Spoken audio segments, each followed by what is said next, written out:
এই সময় কিন্তু ব্যবসা খুবই ভালো কাটতে চলেছে এবং যারা নতুন করে ব্যবসা তৈরি করতে চাইছেন তারা কিন্তু নতুন করে ব্যবসা তৈরি করতেই পারেন।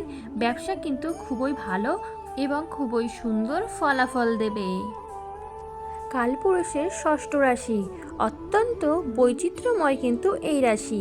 একদিকে এই রাশির মধ্যে আমরা এই সময় দেখতে পাবো বৃদ্ধিদত্ত, আপনার উন্নতি, অন্যের যন্ত্রণা বৃদ্ধি, এটা কিন্তু ঘটবেই।